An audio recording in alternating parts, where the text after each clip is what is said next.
Welcome to the So, You Want to Be a Data Scientist podcast. Here we interview awesome data scientists and other data professionals. This show is part of the website So You Want to Be a Data Scientist.com. After listening, take my free data science Kickstarter course to learn what it takes to become a data scientist. In the meantime, enjoy the episode.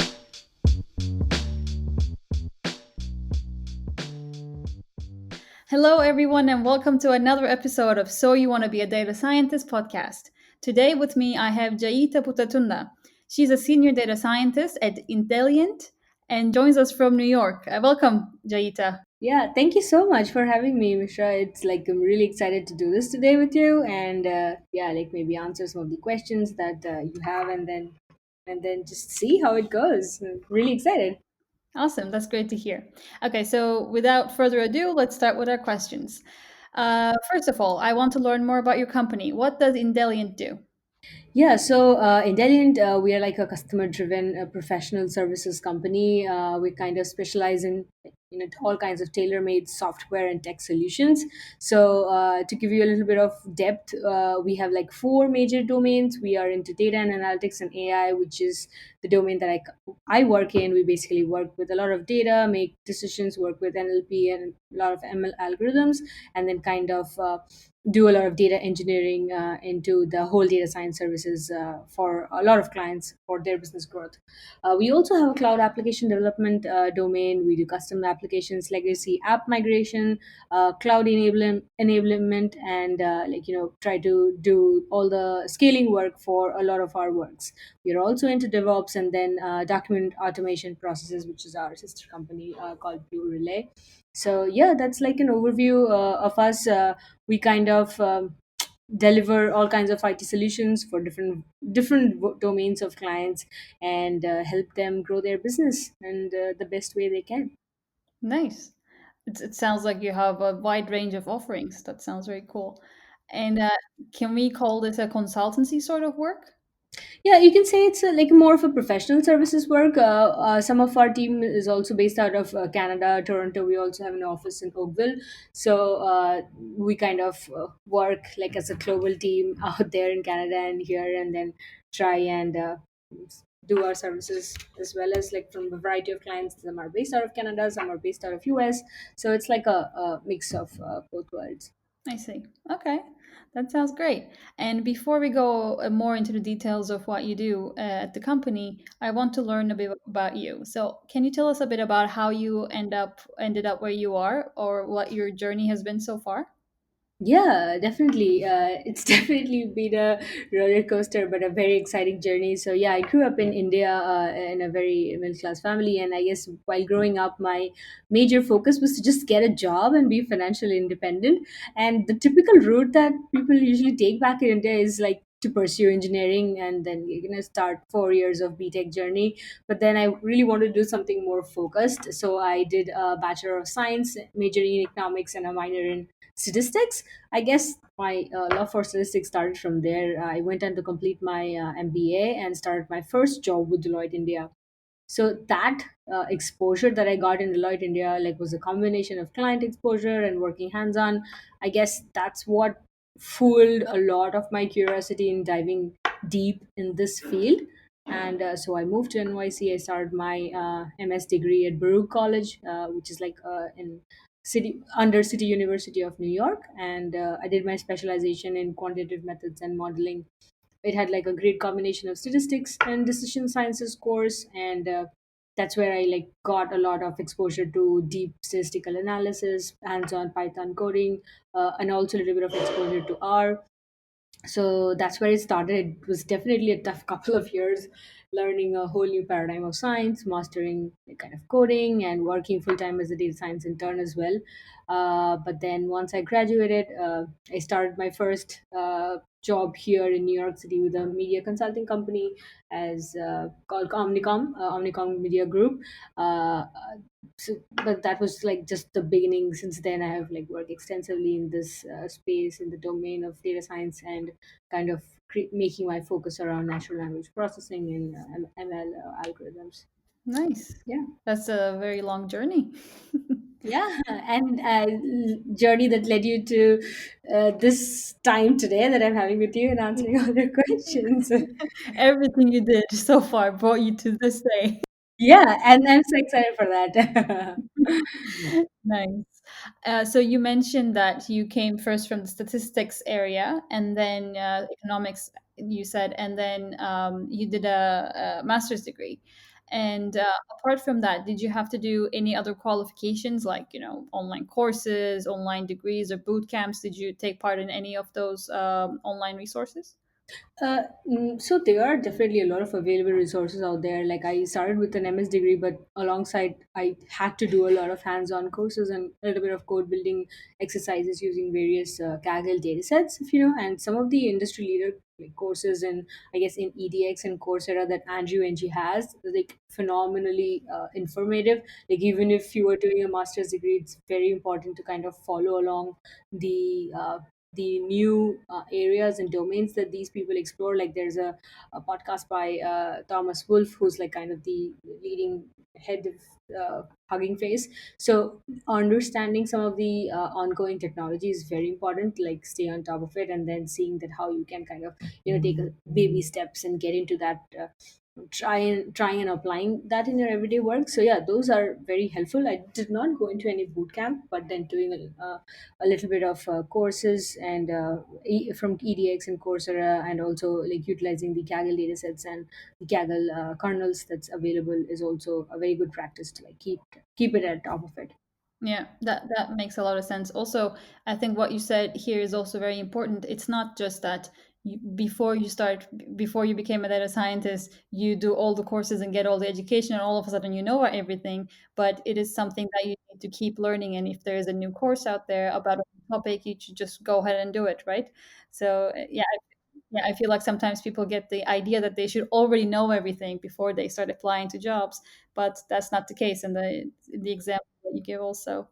Yeah, definitely. I feel that sometimes, like when we see a job description out there and we feel like, oh my God, I don't even fulfill like 50% of the requirements. But don't be like, that's the kind of feeling that, or that's the kind of coaching I've had, that don't be deterred by that. If you have like a 50% knowledge in that, you're already ahead of the curve. So go for it, understand what is like the gap that's the job that you're targeting has, and then kind of keep mapping it on the go. You do not have to know everything at the start. Like no one knows everything at the start about everything. It's constantly evolving. And yeah, data science is such an evolving space right now. Yeah, definitely. And before we go into the specifics of what you do at your work, you already mentioned why you chose data science, but is there any other specific reason that made you choose data science or made you specialize in this area?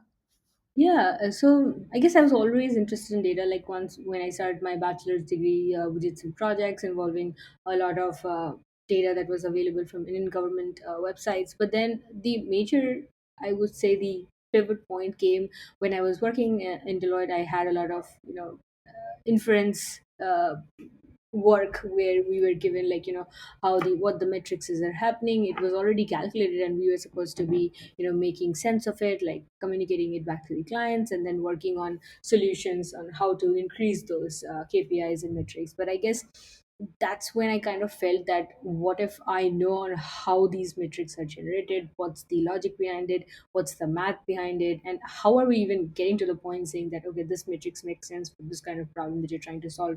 So that journey from understanding what to do with the data to infer, and then how to actually do the logic is like kind of where I felt that I had a gap and I wanted to learn more about it.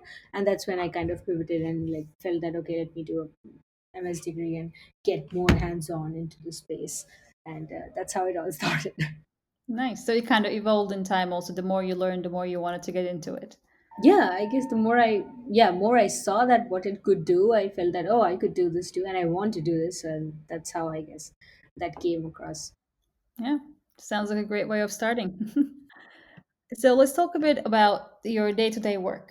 I know it's not always possible to share the exact projects that you're doing at your company, but I'm always curious to hear what kind of projects are being done across different industries, across different domains. So can you give us a couple of examples of projects that you've done? Yeah, sure. So yeah, at a high level, let's talk about the some of the general ideas of the projects. Like say, one project that I gave a lot of time was like, how to understand uh, unstructured data. I guess that's where I pivoted a little bit into NLP, or natural language processing domain as well. So everywhere we have so much data sources, like there's Reddit, there's Twitter, there's like Facebook, Google, all the news blogs that out there. How can we leverage these kinds of data to kind of understand or answer any particular business questions? So I guess the initial projects that I was doing was are in and around classification methods. So how can we take all these data, understand what people are talking about, what's the major clusters, or what the major topics that's governing the current conversation that's happening out there in the market for a particular, say a particular client wants to understand, okay, what's happening in New Zealand, and what people are talking about sweet dishes, like are they do they want candy, or do they want, what kinds of desserts do they love, and what are the kinds of interactions happening. So you can do and get a lot of insights doing social media tracking. There's some great tools out there that kind of capture that, what are the big domains or bigger ideas, and then you can kind of create your strategy around those insights and findings, and then clients can use that as like their baseline for maybe new product development, new feature development, or how do they get more people to like some of the products that they have built. So yeah, it's been great in terms of understanding the market and the business. So it got a lot of exposure to business requirements as well, because sometimes it's very important that you not only understand data, but you understand the underlying business need for that data. Because if you cannot, like, very in a simple way, like make sense of the analysis that you did in business terms, then there is no value to any of the work that we do, basically. Because the leadership team, the marketing team, the sales team, everybody is involved in a data science project, and the end goal should be how to increase the bottom line, or I would say make profit, or make or create value for your customers. So that's like the end goal should be. One of the other project that I worked on was also a lot of included a lot of natural language text. So basically, say if you have so much data that gets generated from a lot of companies, like say banking and client sectors, how do you do fraud analytics on that? Like how do you understand uh, what's an outlier, and not only based on the current data that you have, but what kind of data can you map it on top of it? Like can you understand what are the macro factors that's going on right now, what's the GDP, that's like what's the economy doing right now, how it's performing, and then how can you create like an insights based on that, and suggest multiple sectors of solutions and strategies for the product teams, and saying that, okay, hey, if you do something like this, maybe the customers will feel more involved and would like to like get into that product, or maybe ask for your suggestions or create more value for them. So yeah, I guess in a high level, those, like, these are some of the major areas that I have worked on. Nice. Also, they're very different projects too, and I also agree with your point about how much domain knowledge a data scientist should have. Maybe not beforehand, before starting the project, but I feel like, as you said, knowing about the domain, knowing about the area that you're going to work on, really helps you interpret also the results that you get, but also to maybe change your solution a little bit to make sure that it fits the domain or the area that you're working on. It definitely isn't a one size fits all sort of work, the data science. Yeah. Yeah, I guess it also develops over time. You do not have to know the domain space very well Mhm. at the start of it. But once you jump into it, make sure you're aware of like what's happening in that space, or what's the best practices in that space. So that kind of gives you an edge while you're presenting your work. So I understand that most of the time the answer to my next question from consultancy sort of work is it depends, but I still ask it because I'm very curious. What kind of deliverables do you hand in at the end of your project? So what do you typically deliver? Yeah, I will start with the cliché answer. That it definitely depends, but but then I guess as a overall general would be like to start with. It's definitely the product, or if we are building like say a model for a particular problem that we're trying to solve, then it would be like a full model that works, all the additional ads that people need to do to maintain the model, what how to get more data and keep the retraining process on. So that's like some of the subdomains of that whole model that gets delivered. Also, we do a lot of presentations and demos with the client team. We walk them through solutions. Our team like kind of handles the demo and then makes sure that there's like an iterative concept of we track what things needs to change. Do we need to make some updates quickly, or it's just like a long term fix? So based on that, that whole process is kind of like a maintained by our internal team as well. And then also for some of the projects that I have done in data science, we also do internal white papers alongside the client team, so that anytime a project that gets deployed in one particular, say a one particular team accepts the project and then kind of deploys it internally, they also want to make sure that the other teams, if it brings value to them, they also adopt it. So then these kinds of white paper and technical writings really helps the team that then going to work for their merging to make sense of what actually we did, and then how they can leverage it. So yeah, I guess the model, the technical white papers, the overall documentation, and then also the demo and how to do testing. Yeah, sounds great.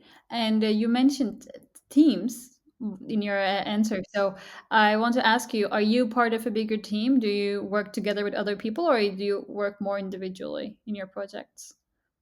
Yeah, so I guess the initial part of the data science projects, like sometimes you may be an individual contributor, but there's always a bigger team that you kind of intertwingle your work with. That's the DevOps teams comes into play. The ML engineers, they kind of help make sure that all the when we do the deploy, the scalability, everything is taken care of.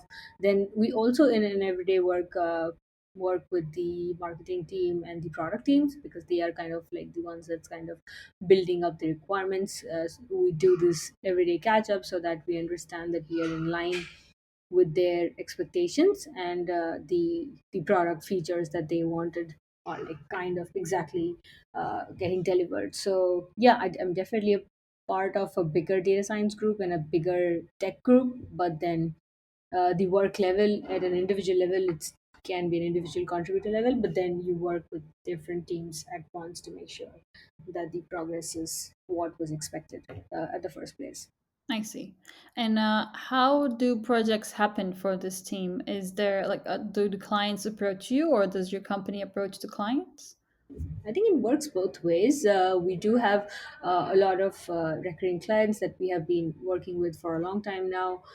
We do multiple different kinds of projects with them, and also because of so many new activities that Indellient has done, we participate in tech fests. We participate in a lot of social work as well. So then we definitely like our some of our team members go for panel talks at various keynote speakers in various conferences. So you kind of have exposure from those angles as well, and we have had clients approach us from all these different segments and as well. But then I guess it's a good mix of both areas. Hmm. And I'm curious about the teamwork that you have. So, how much of your work would you say is people facing? Because I'm sure you have to, join meetings with people to discuss with the other parts of the team or other parts of the organization, and maybe also with the client to understand how the project should go. But how much of your time would you say that you spend in people facing tasks? Yeah, I guess it's also depends on the nature of the project. Like the some of the previous projects that I was working on was very intensive, so the client was very actively engaged. We were like communicating through like bi-weekly sprints. We had scrums and like kind of stand-up meetings where you give updates, and if there's any change to the requirements, we were like let known. So And then it depends on some of the other projects that sometimes it happens that you have like a task, the internal team is working on it, and then we work until the demo is ready for the first viewing of the client. So sometimes it depends on how much the client wants to be, actively engaged in everyday work. But yeah, I guess for most of my day, I do attend the updates and the daily scrums, and then I also focus a lot of time on like making sure that all the requirements from my end is getting updated. And if I get stuck, we have like a amazing team of data scientists and ML engineers who are always there to help. So yeah, sometimes it happens that we kind of tag team and solve a challenge that maybe is like a little bit unfamiliar to me, and then it happens both ways. Nice. Yeah, that's great to be working with people who can support you and who you can learn from, right? Yeah, definitely. Like we have such a helpful team around. Like whenever you're stuck, yeah, just put a notice in Slack, and somebody will raise their hand, like help in any way they can. Yeah, great. And you already mentioned a little bit about how your day goes, but can you tell us a bit more in detail of like what does a normal weekday look like for you? You know, how much time do you spend on admin tasks? How much time do you spend on actually hands-on coding, or in meetings, or like just what do you do every day? Yeah, so I would say a typical day would definitely start with like a quick call with the project team, understanding if we have all the requirements. Though sometimes we like do keep doing it over Slack and not necessarily at everyday stand-up calls, then there's like an actual good portion of work that you keep doing on your own, understanding the data, cleaning it up, and then obviously like doing hands-on coding to make it actually make sense out of it. Then there's also I guess I guess I have seen this culture in Indellient, which is like it's a feel good for me because they really want you to keep learning. So we have been given like that every week you can spend some 20% of time to kind of learn new things. So they encourage you to go take certifications if you want to, maybe finish a pet project that you feel is good and you're interested in. So I do spend some of the time in that as well. I'm really interested in knowing or like deep diving in the NLP domain research section.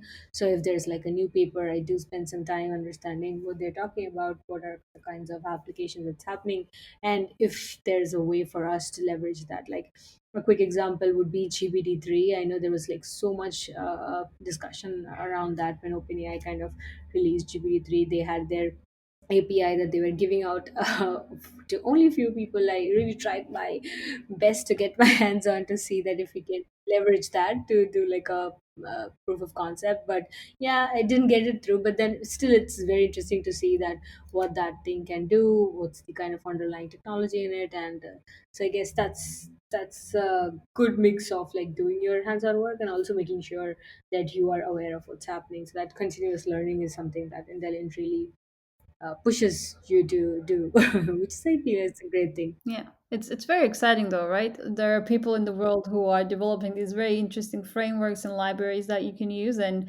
you just sometimes don't even know all the possibilities and like how you can apply it. So you just sometimes just need to get your hands dirty and try it a little bit and have that curiosity in your head, and just go ahead with it, and maybe something great will happen. Yeah, like keep doing it until it makes sense to you. So Yeah. I guess that's like the kind of thing. Yeah, Yeah. definitely. So, among while you're doing all this work, what are the tools that you use the most often? Including programming languages or IDEs, for example. Mm-hmm. Yeah, so the major chunk of it for programming would be Python. Like everybody works mostly in Python, at least in the data science and the ML side of our team. We also use SQL based on which domain or which cloud uses we are doing. Like sometimes it's MySQL. We also work with IPMDB too, depending on the client requirements. Then there's also, I guess, the overall idea of using cloud space. So a lot of our projects is also deployed in AWS cloud, a lot in IBM cloud, again depending on client requirements. So yeah, these are some of the top, I would say, the tool set or tool stack. And then there's definitely more in the front end and the that the backend and front end engineers do, which I may or may not say correctly, but I know definitely that they work with React, Node.js, and all kinds of tools that's available out there. But yeah, I have very limited knowledge on the front end side.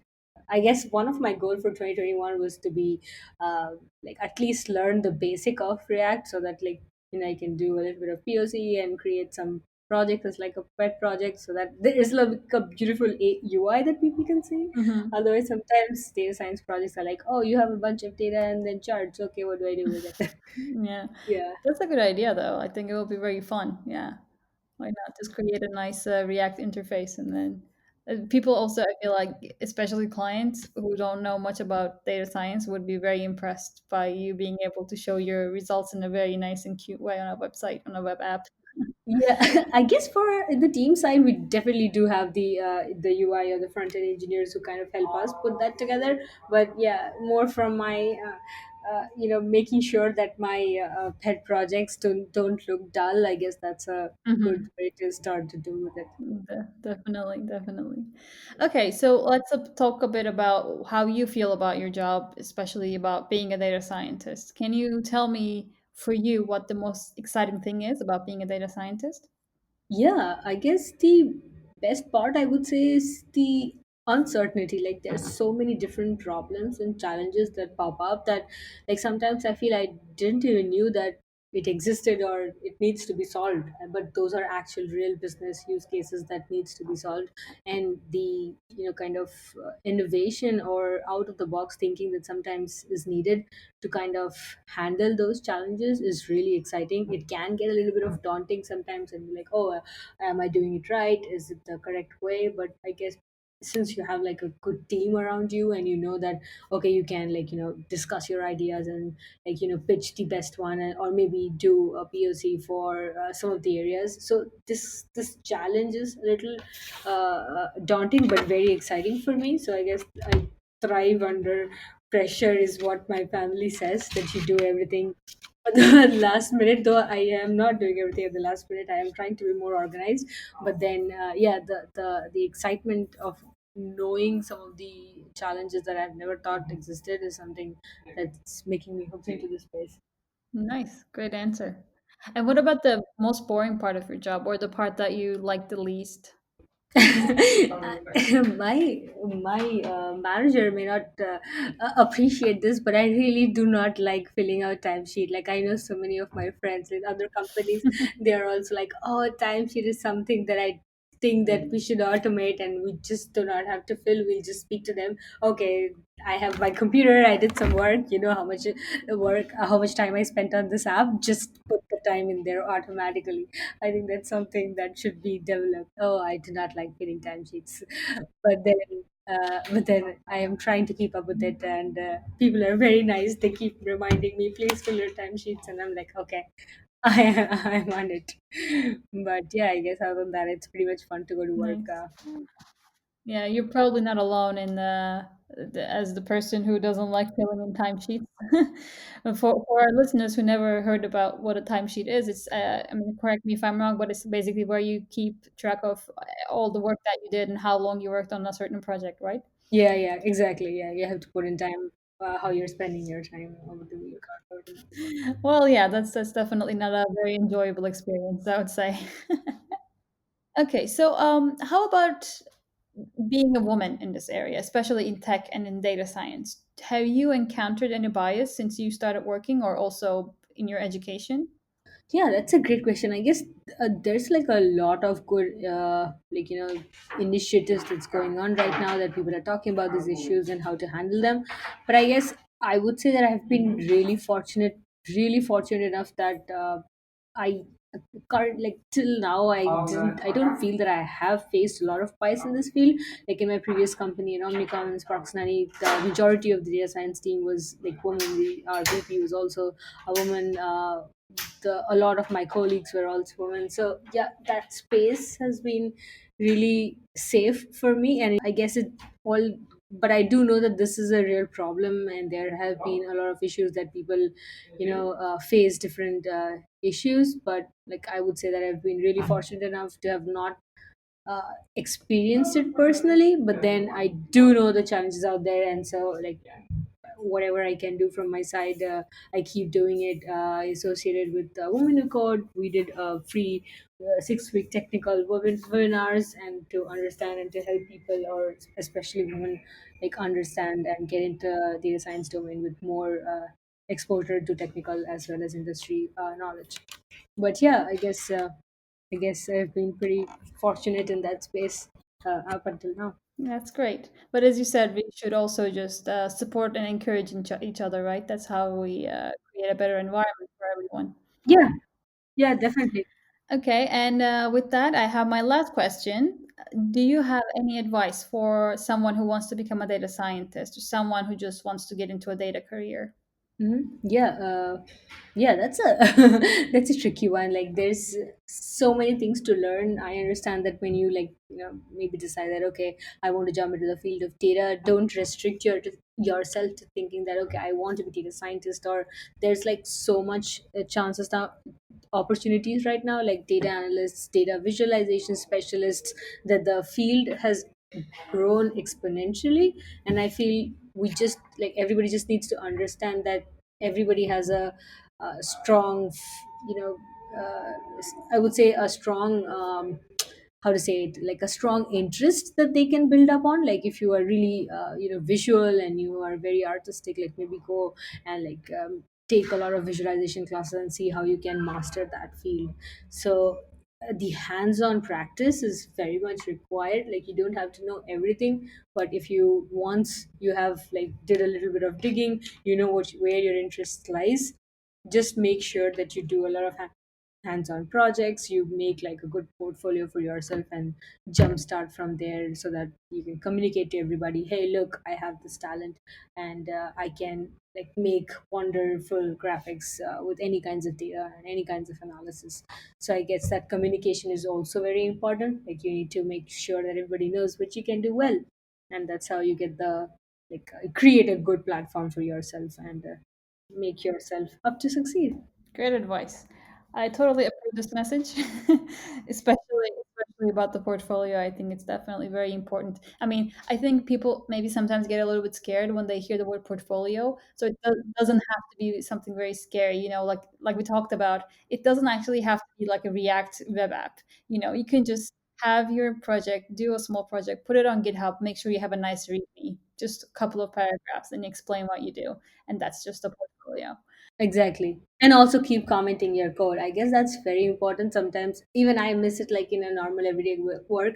But then once you're creating a portfolio and you have good comments in your code and everybody can follow through it, I guess they'll appreciate the effort and appreciate the flow of it, and you'll see that how well it sometimes gets back to you, and you'll be like, okay, this person has really given effort to make sure that the audience understands the project. I think even yourself in a year or so would really appreciate having some comments on the code.